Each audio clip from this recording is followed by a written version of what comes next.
Jim, are you on?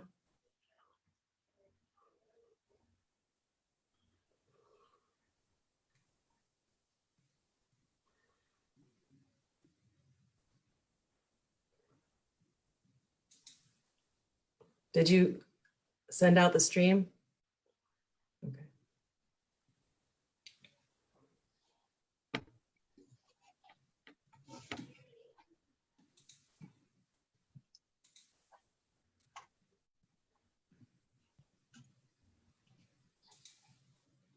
I guess we're streaming. Okay, John? We're good to go. I'm going to call the Monday, April 20th, 2020 regular council meeting to order. Mr. Crawford will lead us in the prayer and Ms. Harris will lead us in the pledge.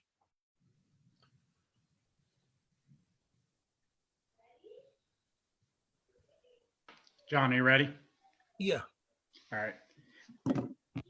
Heavenly Father, we ask you to let your inspiration precede this council's actions and all present here today, and your assistance further us so that every word and work of ours may take its beginning from you, and so begun, may through you reach its completion. Amen. Amen. Amen.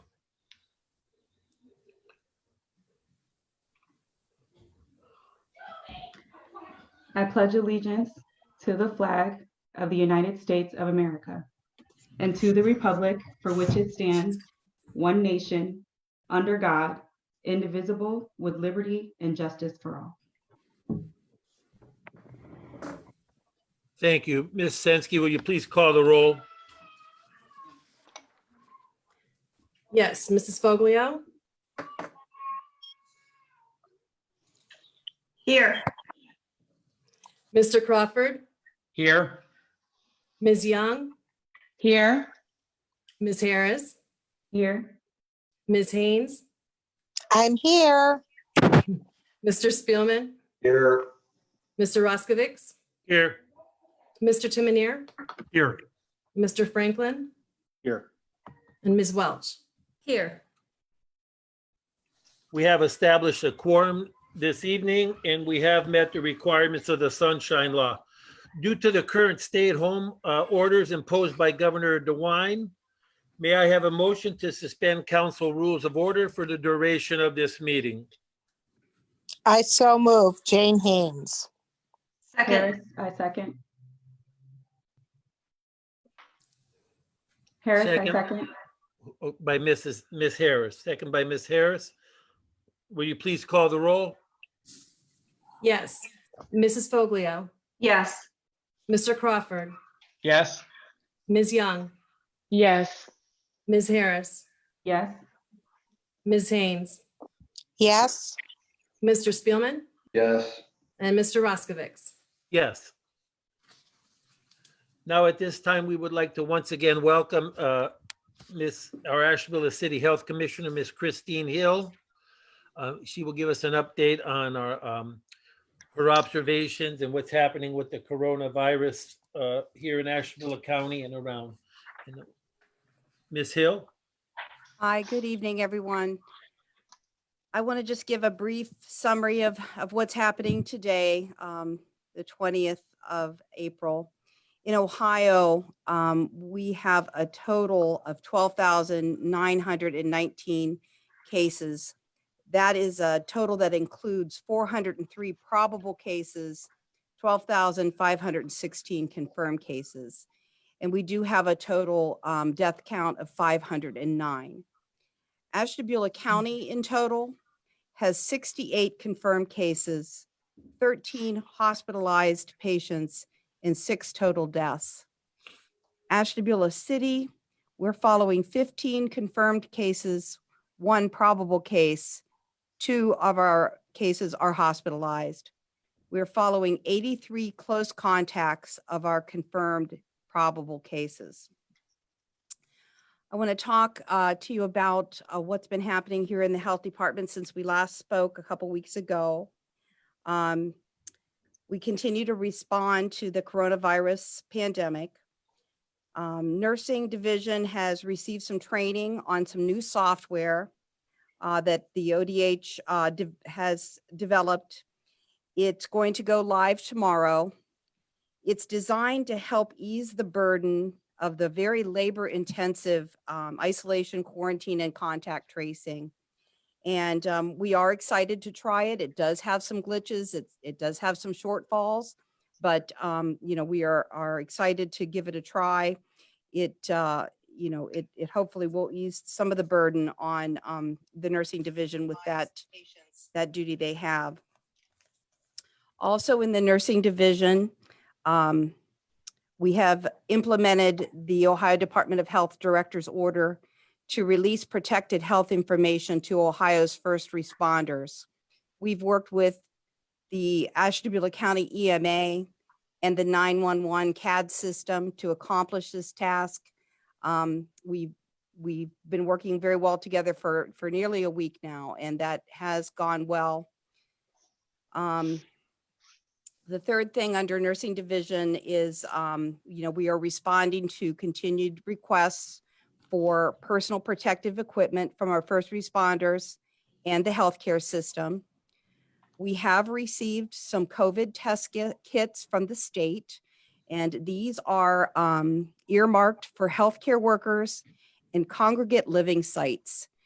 And we are working as the health departments of Ashtabula County, all three health departments, the county health department, Conneaut, and ourselves, to come up with some procedures and some guidelines about how we will use these test kits. And they are designed for shortage areas. Under the Environmental Health Division, beginning May 1st, Ohio will begin a phased-in reopening of the state's economy. The process will be fact-driven and take place over a long period of time. Our Environmental Health Division and our department in general has received many, many emails and phone calls, questions, concerns about this process of reopening. We are providing what education and guidance we have. We're asking the public to continue to be patient with us as we wait for more guidance from the governor and from the Ohio Department of Health. What I can tell you is it will be a very slow process. It'll be fact-driven. We want to do things properly and certainly don't want to have to go back. So you will see some very slow things coming out, and they are weighing a lot of different things, not only the effect on the economy, but the effect on our PPE, our personal protective equipment, and the safety of the citizens. How safe, with opening up some of these areas, how safe can we keep people? So those are all heavy things that we have to weigh and think about before things really do open up. The Environmental Health Division continues to respond to complaints on violations of the stay-at-home order and the essential business order, social distancing and mass gathering complaints and concerns. Most recently, we've had to help with a few of the complaints surrounding food distribution sites. And these distribution sites, some of them have popped up. They weren't very well organized. There was some crowding. We worked with the entity that was doing it. We very much need these few food distribution sites, but we needed a little more organization, a little bit more process. So I think we've accomplished that. And then the Environmental Health Division also continues to get repeat complaints from employees that are concerned about their workplace. They're concerned about social distancing and safety. And we investigate and respond to every one of these complaints. Most of them we find are really not valid. They're, they are safe at work. Once in a while, there is something more education, something more we can do at the workplace, and we do enact that. And that is really about the end of my report. I'm happy to take any questions or anything that anybody would like me to discuss. Are there any questions? I do know today, Ms. Hill, that the governor announced that there'll be no school for the remainder of the year. Yes, yes, we heard that too. And that's not a real surprise. We're actually rather relieved that there's no school for the rest of the year, because that would be a very tough thing to implement, I think. Yes.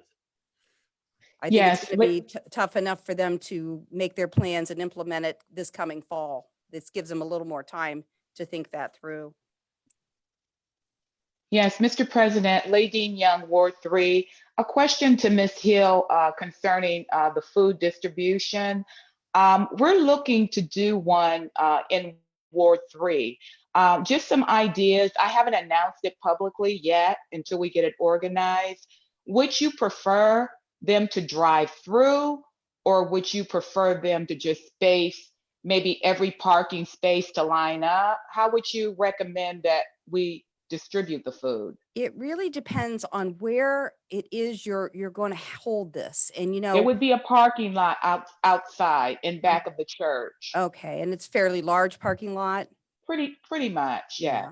Either one of those methods that you described would be adequate. You do have to keep the cars, single file line is best.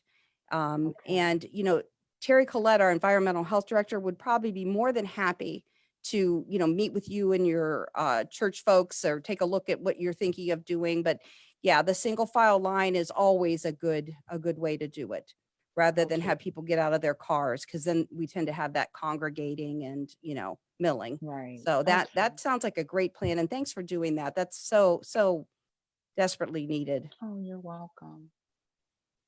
Mr. President, Ms. Young, get a hold of my office too on the date in case we need to do any traffic control around there. We'll try to assist in any way we can. Okay, thank you. Will do. Are there any other questions or comments for Ms. Hill? Ms. Hill, thank you once again for giving us your time and expertise. It's so appreciated. Thank you. I appreciate all your support also. Have a good evening. Thank you. You too. Yeah. Ms. Hensky, do we have meetings to dispose of this evening? Yes, the April 6th, 2020 regular council meeting minutes are: the president of council called the virtual meeting to order at 7 p.m. The Ward 1 councilor offered the opening prayer and the pledge was recited. The members present were Ms. Harris, Ms. Haynes, Mrs. Foglio, Mr. Crawford, Ms. Young, Mr. Spielman, and Mr. Roskovich. The officers present were Mr. Timonier, Ms. Welch, Mr. Franklin, and Mrs. Sensky.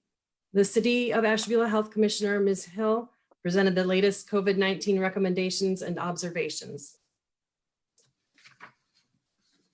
Can I have a motion? Mrs. Foglio moves. Jane Haynes seconds. We have a motion by Ms. Foglio and a second by Ms. Haynes. All in favor? Or we have to call a roll, I'm sorry, because we're on, will you take a roll call, Ms. Sensky? Yes, Mrs. Foglio, Yes. Mr. Crawford, Yes. Ms. Young, Yes. Ms. Harris, Yes. Ms. Haynes, Yes. Mr. Spielman, Yes. Mr. Roskovich. Yes. Thank you. Mr. Manager, do you have a report for us this evening?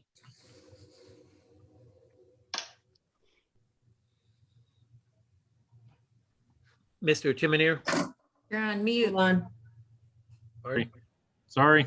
Okay. Forgot the mute.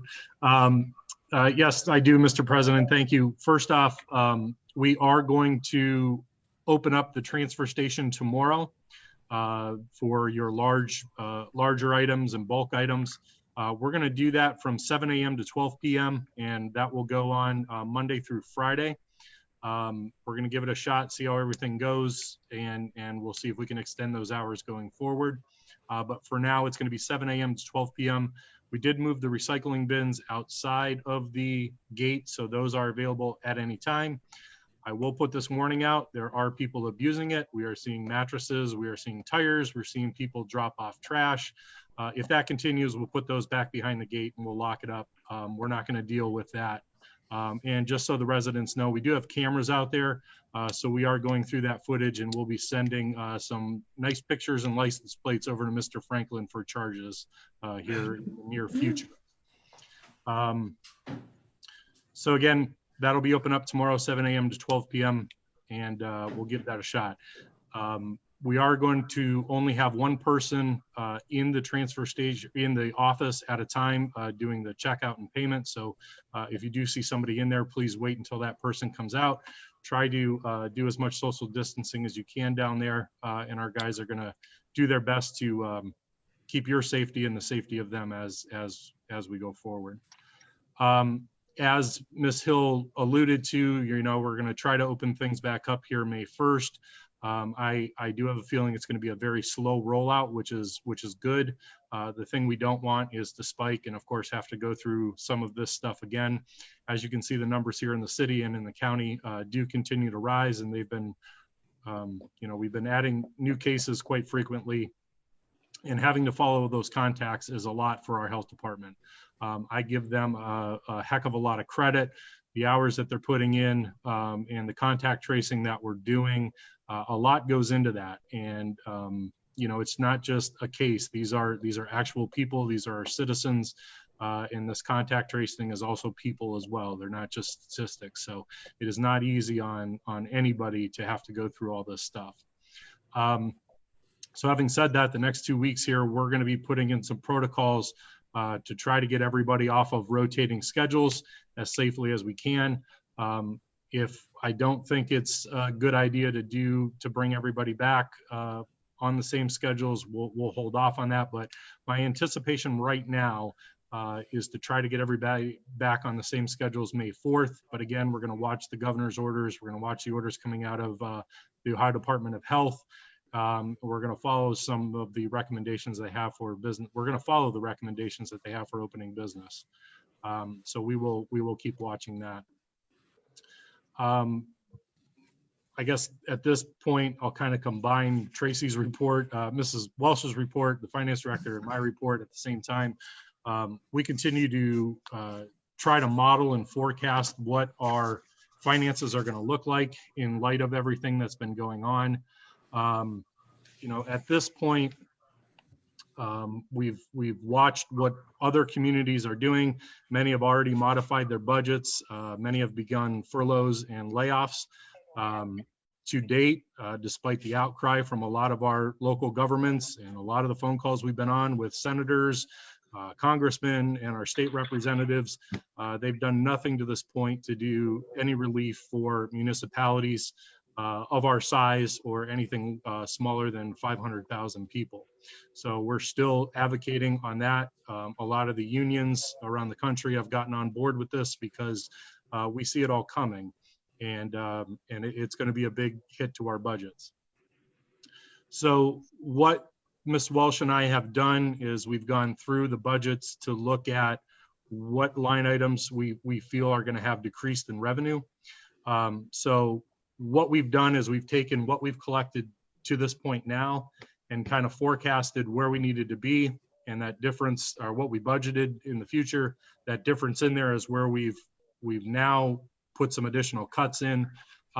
So on the income tax line, we're looking at a 15% decrease on the uncollected balance to budget. Property tax, in guidance from the county treasurer's office, we're looking at a 10% decrease on the uncollected balance of our budget. We're anticipating about a 20% reduction in court revenue. As you know, gas tax right now is down 40% across the state. Travel, according to ODOT, is down 47% right now. So this has been going on for a month. Basically, we took what we received so far from the gas tax, what we budgeted. We're looking at about a 25% decrease there. Our EMS revenue has actually been down. That's because community care has been running more of those runs. It's also been a way for our fire department to save on PPE and also keep our employees safe from running on a lot of those calls. But EMS revenue is about 20% down, or we're expecting about a 20% reduction there. Our wonderful friends at the state, without any notice and per the county auditor's office, decided to cut the local government funds yet again by 15%. So we're dealing with that. Resource officers, because they're not in the schools right now, we're not getting paid by those schools. There's 3 resource officers. We're going to see a $96,000 reduction in payment to us for those officers. There's other line items that are impacted, but not as significant as those. So right now, we're modeling, we've got it down to about $1 million, right around $1 million in a shortfall for the rest of the year. So we're, the plan right now, and Ms. Walsh and I discussed this before the meeting, we'd like to call another finance meeting here in about another week or so. Once we get this all finalized and have some plans in place to go over everything with you and show you what the new budget looks like, or the modified budget looks like. And then hopefully by the first meeting in May, council meeting, we can present to you a budget to decide if you want to pass. And then by the end of the month is when I'm looking at, we'd have to implement the cuts of what we need to do. So in the meantime, I think it's imperative that if you haven't done so already, still try to call anybody you can on the state and federal level and express to them how desperate this funding is. It's kind of ridiculous that you have every community out there projecting some of these same numbers, and there's no movement there at all. So, we hope there's going to be some help. We know it's not going to cover the full reduction that we're going to have to the budget, but at this point, anything would help. So that's where we stand on that right now. Some of the other things that we've done, as you know, we pulled back the bids. We rejected all the bids for the paving, and we put together another bid package, which is out on the street right now, which only encumbers what we have collected during the first half of taxes. So this is money we know we have. It's money we know we can spend on paving. So that's what we have in the bid pack right now. Going forward, what we'll do is use what we collect here in the second half and what we collect in the first half of 2021. And that combined number will be the package that we put out every year. That way we know those funds are in hand in the bank, and that we can pay for the project going forward. So I believe we open up those bids, might even be this week. So hopefully by that first one in May, the first meeting in May, I'll have a recommendation to you for passage on the project for this year. The other thing I've done, I've decided that we are not going to hire the part-time grass cutter that does all the vacant properties. However, we've had some employees step up and agree to take on some of those responsibilities because we're not doing such things as home inspections and going into people's houses right now. So they feel they have some time to help out there. Because we have those 3 officers on the road, we were scheduled to hire 1 additional officer. But because we have those guys out on the road now and out of the schools, we're going to hold off on that until we come out of this. And we've kind of, we have told all the department heads and staff that spending out of the general fund is on a must-need basis. So, we do a really good job, I feel, our department heads, of making sure what we are spending money on is what we need. However, it's now to it's only a critical spending level that we're going to do that. We have been having discussions with the unions, trying to keep them as informed as possible.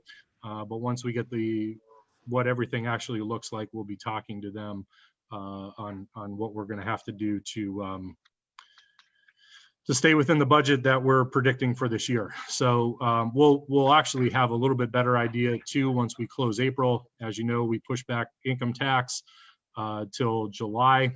So we should have closed April with a significant bump in income tax with everybody paying at the end. Obviously, we haven't seen that. And the bigger thing, a lot of people have commented to me that, you know, even if people are on unemployment, they still have to pay the income tax on it. While that is true, what we're not going to see is the corporate income tax on their gains and on the profits of the companies. As you know, we have a lot of these businesses shuttered and are losing a lot of money while they're closed right now.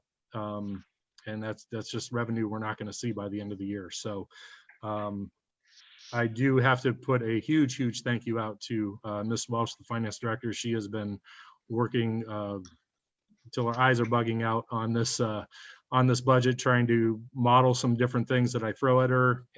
Also to Chief Gruber, who has looked over this and come up with a lot of suggestions, and Ms. Sheldon, who has run some figures for us when it comes to our employees and salaries and wages. We've also reached out to our health insurance to see if there's any kind of funds we can decrease there. We're going to look at some modeling there. The different, you know, remember that we are self-funded, so it's difficult to, we don't want to go too low in those accounts. Right now, we're sitting at a really good level in case something catastrophic would happen. And in the middle of a pandemic, it's kind of unnerving to think about doing any kind of withdrawals from a self-insurance fund, but it may be something we have to do going forward. So those are just some of the things that we're still trying to wrap our heads around. Those numbers are changing daily as we get more information in. Hopefully by the time we're ready to present something to you, we'll have something more definitive from our federal or state governments. I unfortunately don't see that happening. It doesn't look like Congress is going to be back in session until May or mid-May to even start discussing anything. And I'm sure it will be politics as usual while we all are suffering down at these levels, not only for our municipalities, but the small businesses and our residents when it comes to unemployment and the funds that they have expected to be there. So at this time, Mr. President, that's the end of my report. Thank you, Mr. Tim. Mr. President, Yes. this is Jane Haynes. May I ask a question?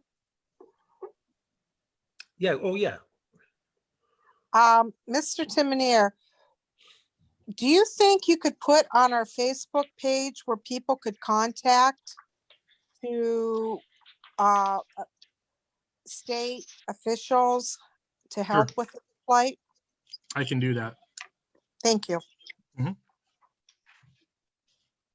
Thank you, Ms. Haynes. Mr. Franklin? Hey, John, this is Mike. I have something for Jim. Oh, all right, go right ahead. Hey, Jim, I don't know how many business owners you're talking to in town here, but small business owners, we're receiving no help at all. No stimulus money whatsoever for the business or on a personal level. These small businesses aren't going to make it. So I don't know if you need to take that into account for your tax revenue, but they're going under. Lots of us are, because there's no money. This shenanigans about keeping everything closed until who knows when is killing people. And I imagine you're going to get to May 1st, and then people aren't going to give a damn, and they're going to do what they need to do. Because guess what? The government is not feeding me right now. My business will feed me. And people are at that point, and they're not going to play this game much longer. I know it's got nothing to do with you or our health department, but that message needs to go up on high. There's a lot of people in this nation, more than there are lawmakers, that are going without, and they can't go without much longer. And I'm in that boat too. I'm going to do what I have to do, come hell or high water, and I'll be damned.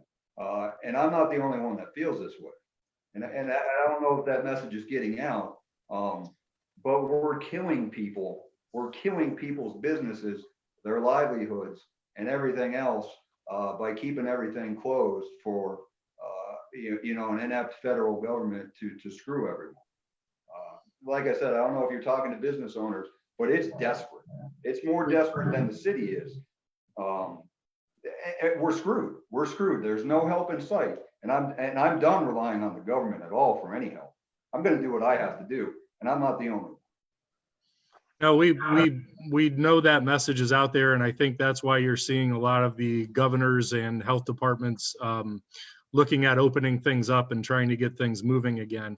You know, the key to all this, and I know that there's still people out there that are comparing this to the flu and different things like that. what we have to remember is a lot of this was done so that the medical industry, our hospital care was not overwhelmed. You saw it almost get to that point in New York. Thank God it didn't, but that was because of the measures that were put in place. You saw it definitely overwhelm the system in Italy. But the whole point of this was, COVID-19 patients take a ton more care in a medical facility than do the flu or any kind of other anything else of its kind that has come along here. So, when there is a hospital stay, I want to say the average is 17 days per patient. Unfortunately, the stats are showing that 80% of the people that get on a ventilator do not come off of it.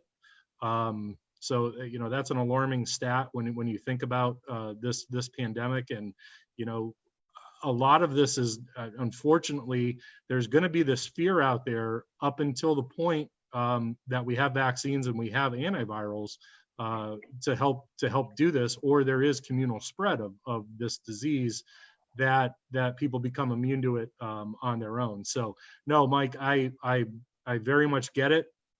And I have a sinking feeling that a lot of the businesses that you're talking about are not going to have the means to reopen. We saw that the PPP program, the payroll protection program, was eaten up just as quick as it was put out there. And unfortunately, it was not to save Main Street. As you saw, a lot of the huge companies took their cuts of that. Again, this is why it's imperative that these people get back to session, that they get moving, they stop making this a partisan deal, and they put the funds back into those accounts while government is saying, to be closed. As much as it pains me to say, I do have to agree with a lot of the closures that have gone on, just because we've seen what this virus can do. One of the deaths that's in the county was less than 24 hours from the onset of symptoms. So this thing moves fast, and it's devastating, not only what it's doing to people, but yes, obviously to our communities too. But again, this is why it's imperative that rainy day fund that's sitting down in Ohio, that they open that up instead of in the middle of this, they cut our local government fund by 15%. I mean, are you kidding me? That's how they built the rainy day fund in the beginning.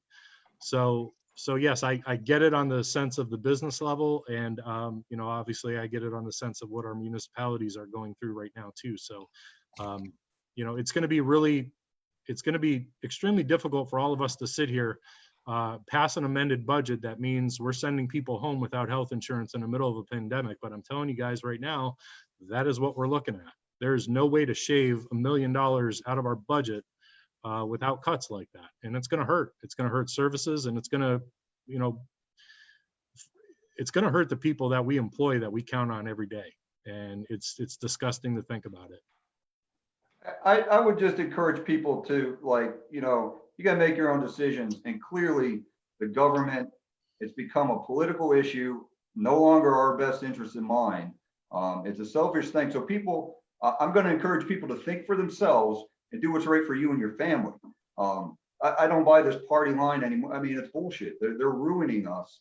So I'm encouraging people to think and make their own decisions, because that's what I'm doing.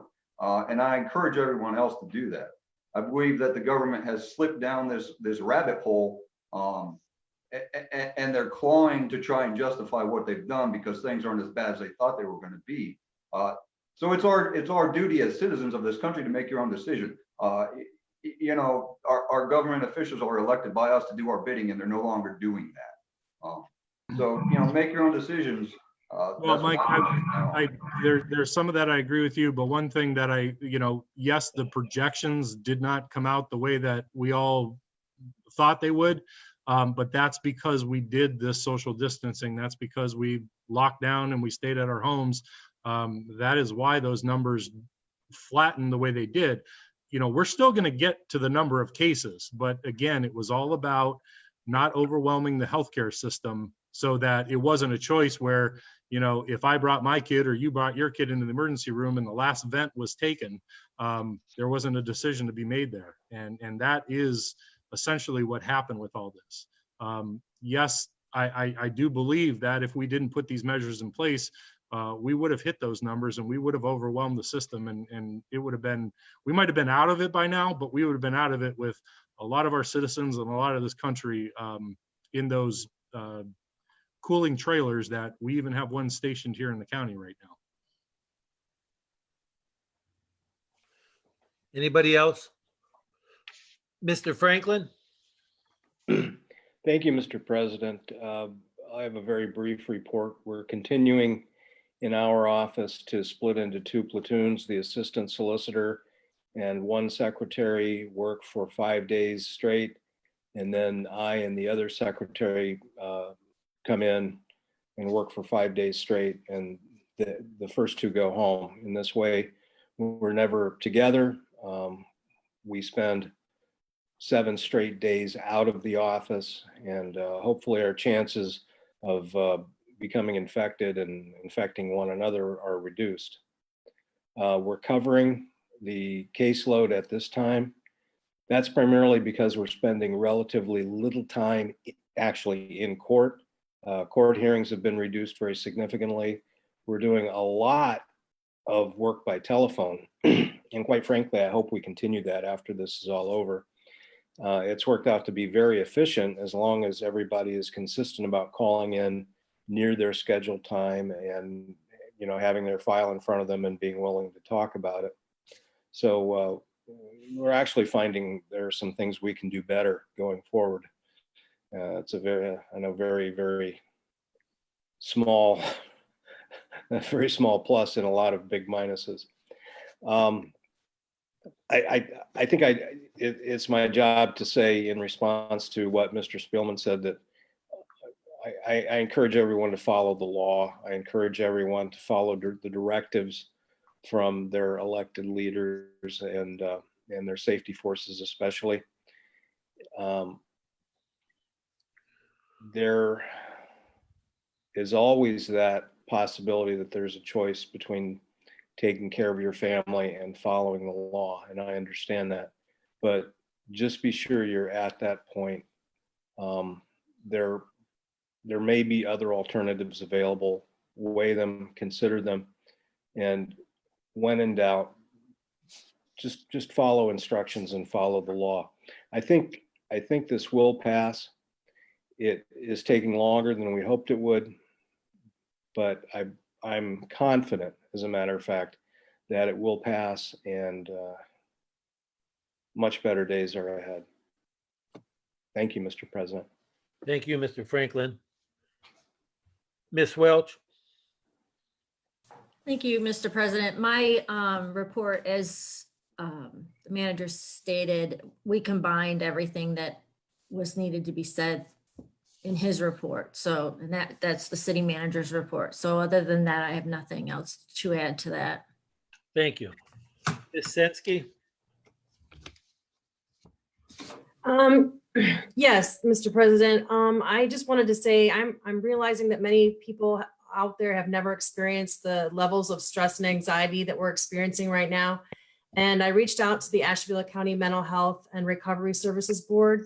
They want you to know that you're not alone, and they have a lot of programs available right now to help you with your feelings of stress, anxiety, and fear. And those feelings are all normal. So there should be no shame in reaching out to those services. The board is implementing on their website, which is ashtabulamhrs.org. You can get a free screening through their website, and it'll help you contact a local mental health provider. The providers are open and they're taking your calls and they're serving the community. They also have a Facebook page. So there's important information on that Facebook page. And the board is partnering with local schools to provide PACS training. I didn't know what that was. The PACS tools is just a lot of information that helps families to manage their stress and create a happier atmosphere at home now that a lot of children are home and they're having to, teach their children their schoolwork. So there's a lot of good tools on that, on the Ashtabula County Mental Health and Recovery Services Board website. There's other ways. There's an Ashtabula County Hope Line. The phone number is 1-800-577-7849. That's available 24 hours a day and 7 days a week. You can also text 4HOPE, just the number 4 and HOPE, to 741-741. And that accesses the Ohio Crisis text line where you can reach a professional.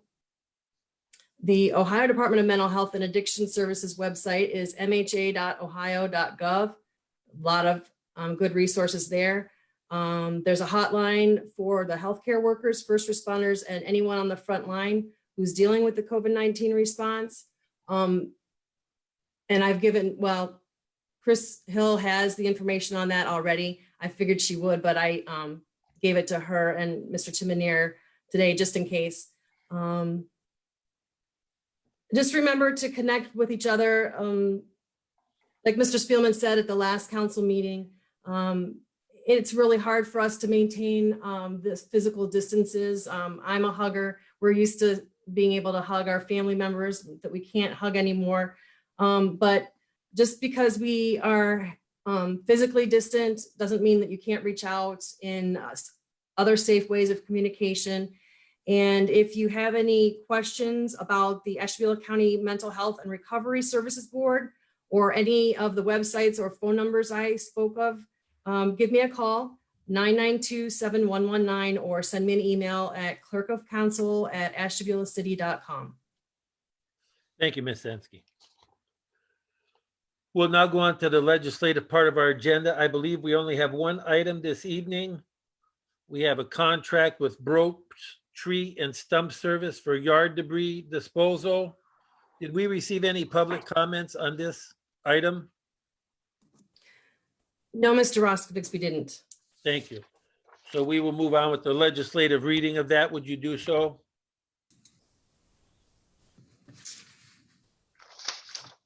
Yes, did any of the other counselors have any questions about the Brobst contract? Or legislation, I should say, okay.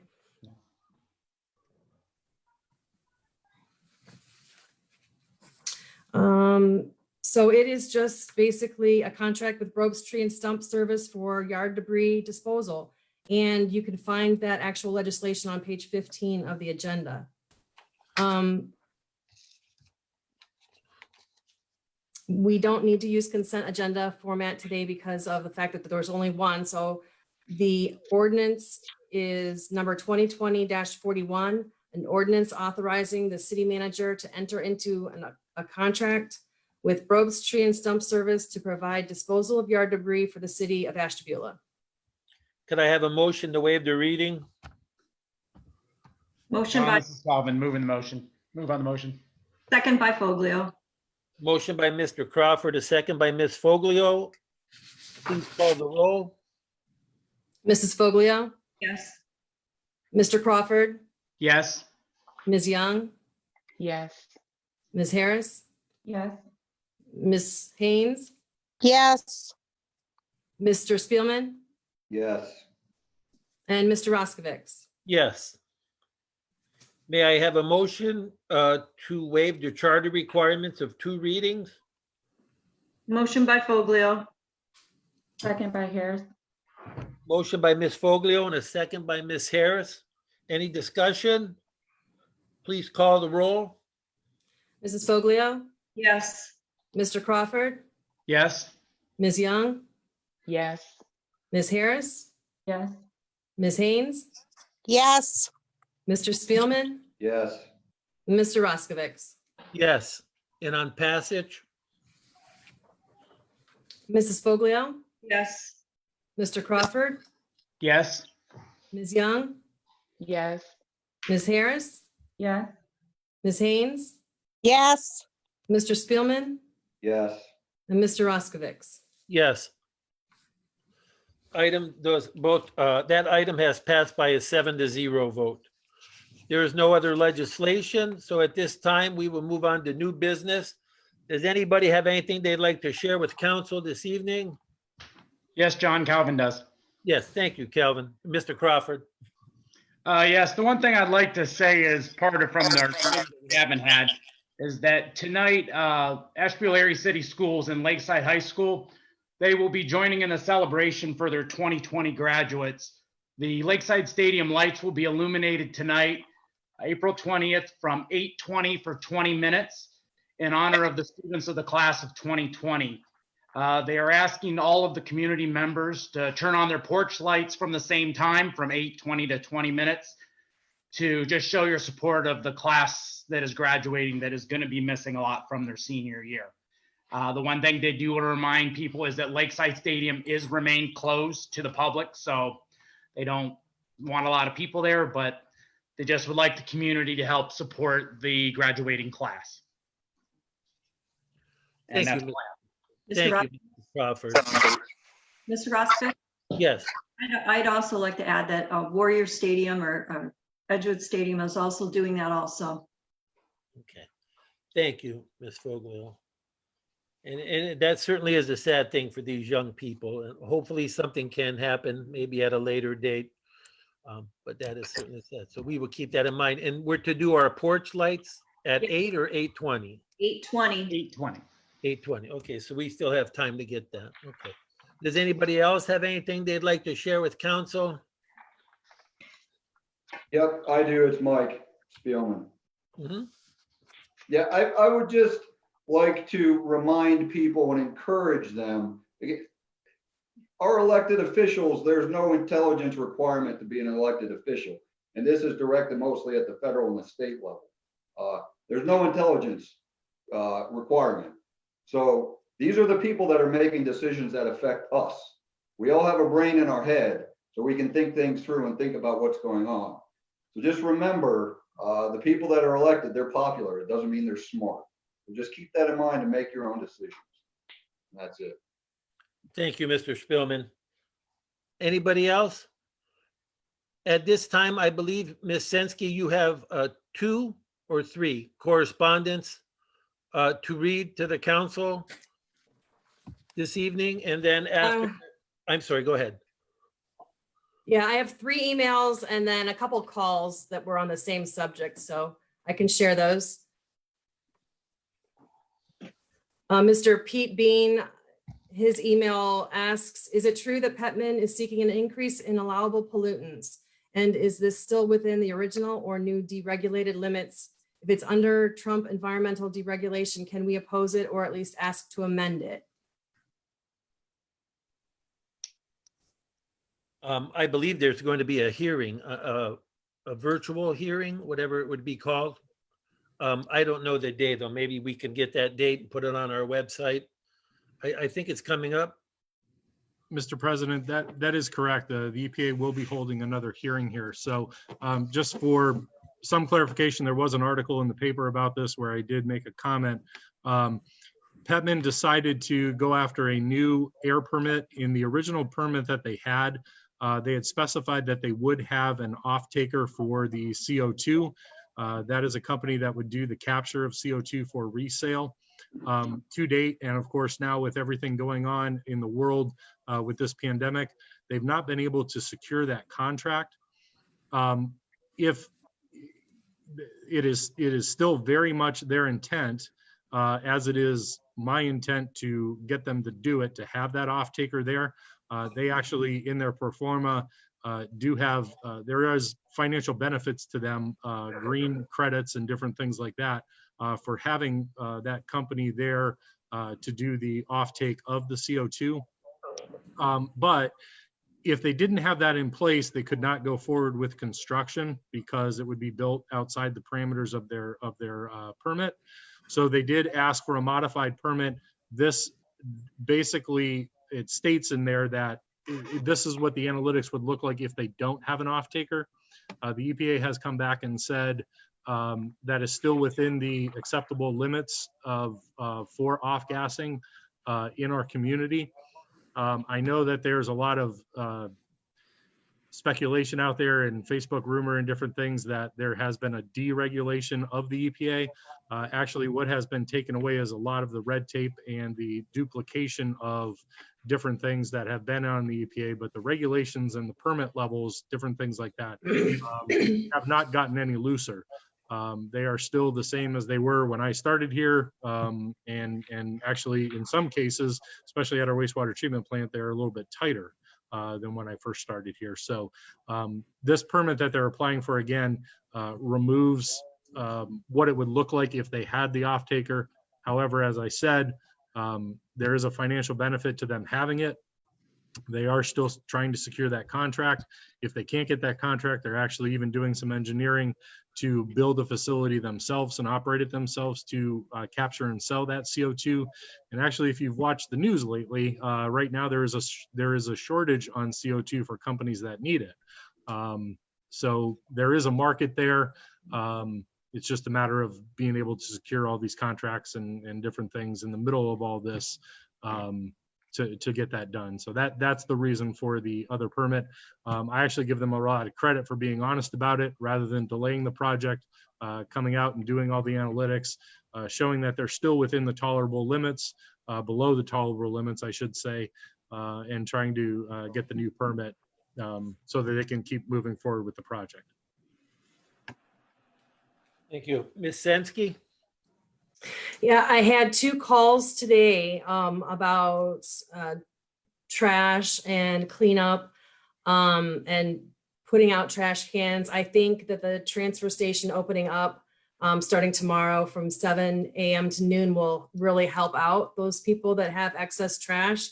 So I'll let those ladies know that that's been taken care of as much as we can at this moment. One person had an idea about wanting a spring cleanup day once a year like you used to, but Mr. Timonier explained that it was a very expensive procedure and not likely going to happen right now. The other lady asked about the lids on the recycle containers. They don't fit real well. And so she's putting Velcro on her lid to be able to keep it down. That's news to me. I do know that it seems like it's always on a Friday when we have recycling containers out there. Obviously, they don't weigh as much as the garbage. I do see sometimes the wind will take and open the lids. They don't latch, they just set down there, but usually in normal conditions without the excessive high winds like we've had the last couple Fridays, they do stay on. But we do know that some people have put bungee cords on top of them and different things like that. And our guys will manage if people are making some of those modifications to those cans. Okay. My next email is from Earl Tucker. He says, in light of the governor's statement advising all state, county, and local entities to expect to take 20% reduction in income and to prepare accordingly, the city of Ashtabula faces a serious crisis. This expected shortfall could mean layoffs, reductions in city services, fewer streets being paved, fewer infrastructure repairs and improvements, and the possibility of going into receivership if we cannot balance our budget.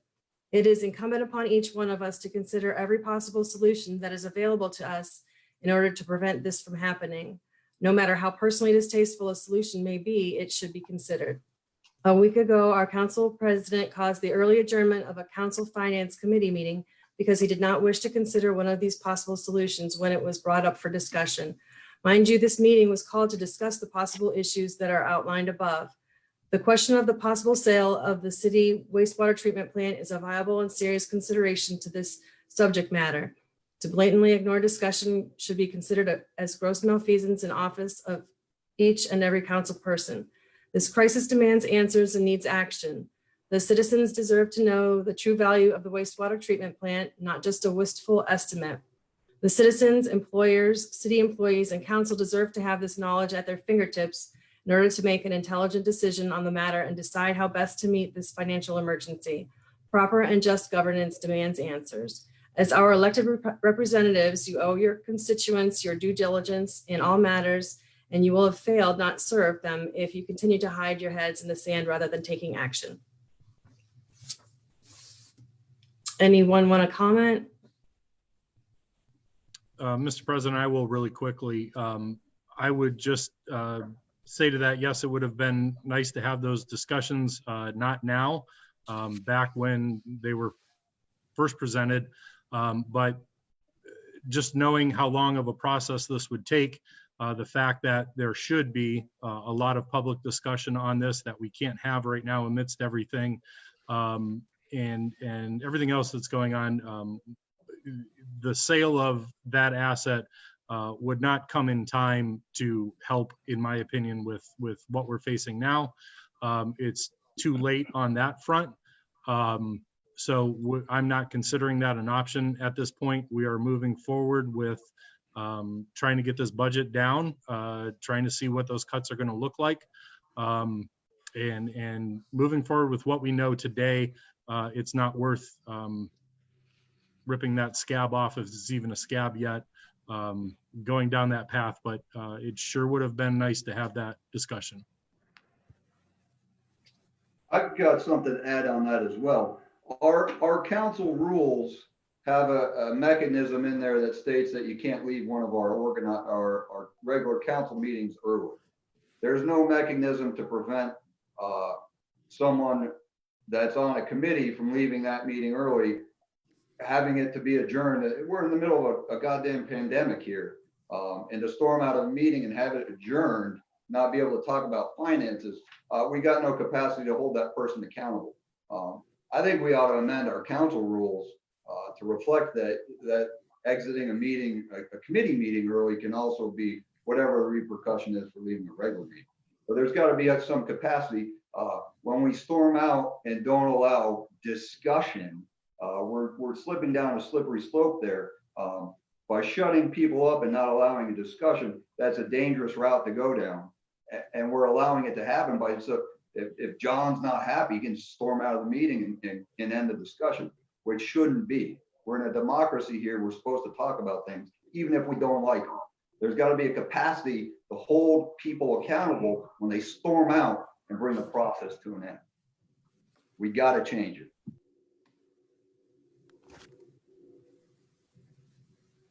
Anybody else? Ms. Sensky, you had another letter? Yes, one from Mr. Kellett. He speaks about Friday's Finance Committee teleconference was reportedly not a good example of our city's elected leaders working together. The city manager reportedly called for the censure of a fellow elected city official. It should be noted that an inquiry was made at the Board of Elections as to how exactly a municipal recall effort could take place during the present lockdown. Since all of you are less than 1 year into your current terms, it does not appear that no recall effort can be mounted against any of you for the time being. For better or worse, you're going to have to work out your differences and govern. If we're going to dig ourselves out of a hole we're in financially, it is time to start looking at options. Selling off major assets for quick cash is generally a desperation move that comes back to haunt you.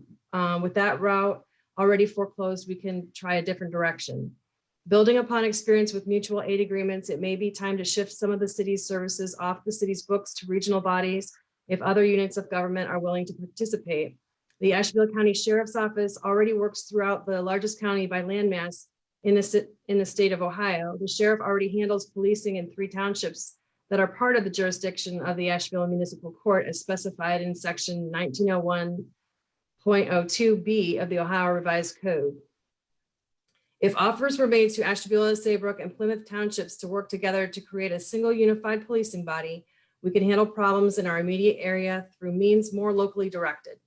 If those 3 townships agree to participate, such a potential joint district would be coterminous with Ashtabula Municipal Court's jurisdiction. It could be governed by a joint board set up akin to ATEX board, where each participating jurisdiction's board or council puts some of its members on the joint board.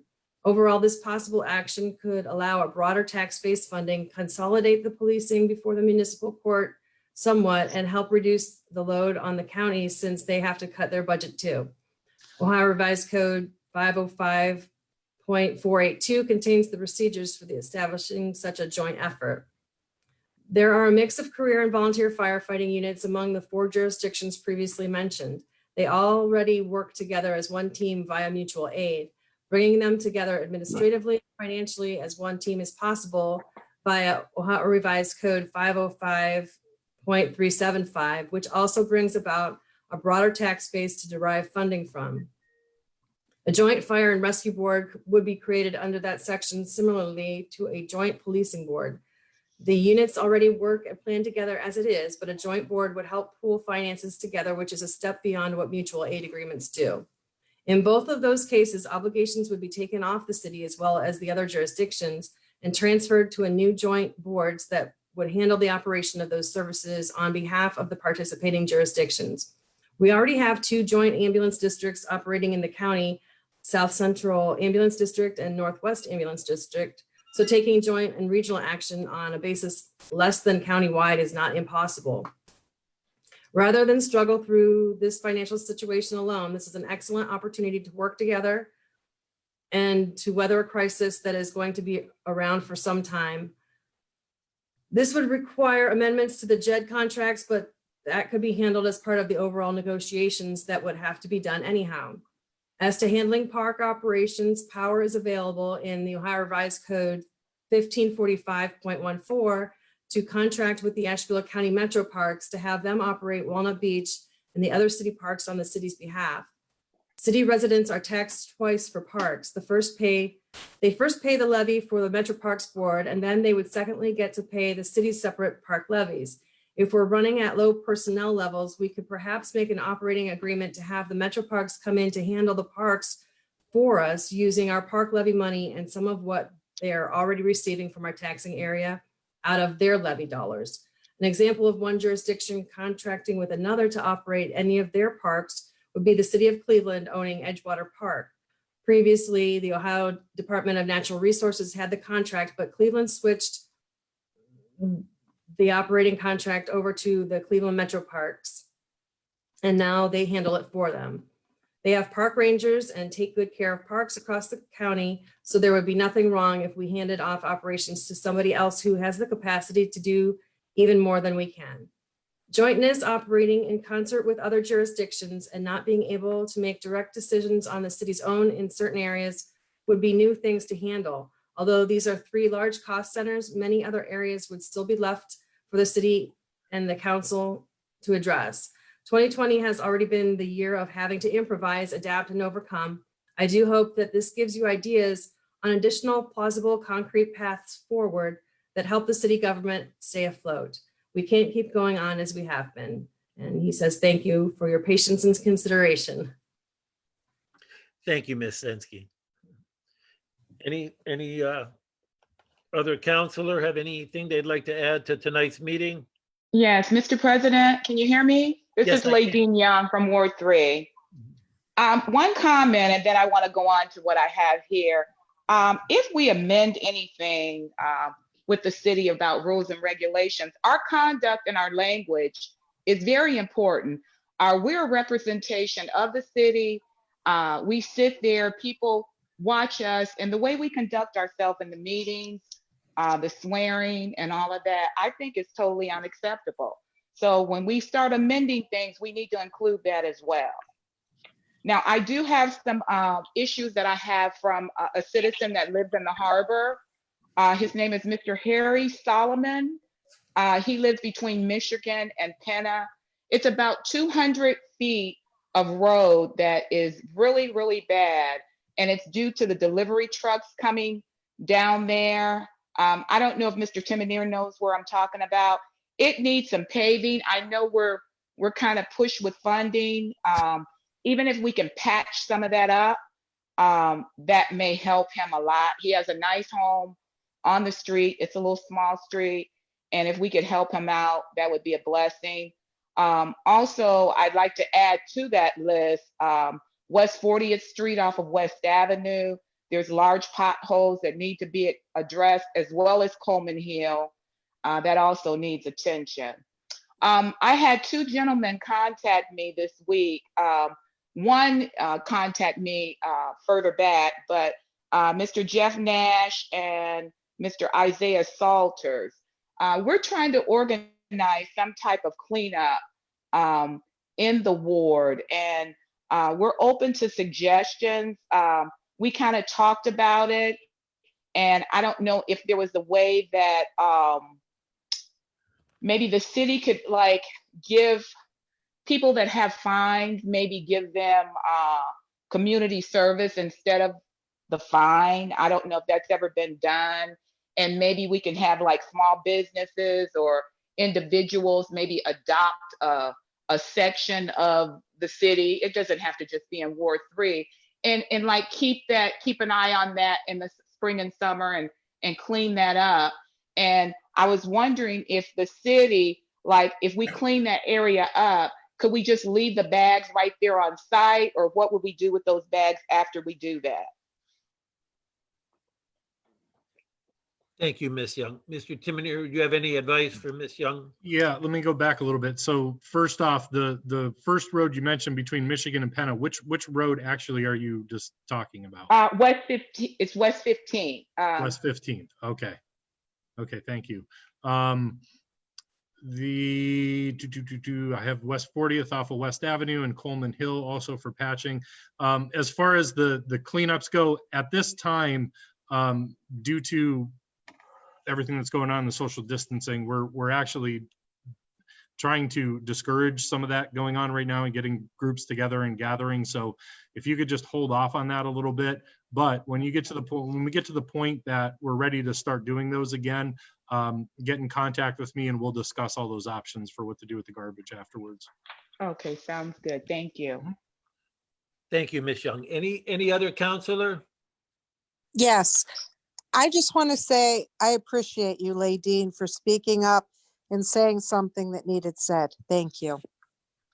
You're welcome. So Anyone I've got else? a potty mouth. I apologize that I used harsh words. I'll try and watch my language. And I know we're all going through a rough time right now. I'm a small business owner as well, Mike, and we're all going through. I have my moments where yesterday I slept all day yesterday. It's almost depressing, but all we can do, I mean, I don't know your faith or anything like that, but we can pray about it and hopefully it gets better. It's gonna be okay. This too shall pass. It's going to be okay. It really is. And May 1st is not looking so bad right now. So just hold on a little while longer, okay? Thank you, Ms. Young. That's very nice. Thank you. Anybody else on council? All right, seeing no one, we will wish everyone a good week, wish everyone to stay safe, and we will adjourn this evening's meeting. Thank you. Thank you, Ms. Sensky, for organizing. Good night. Good night. Take care, Thank you. everyone. Good night. Good night. Bye. Good night.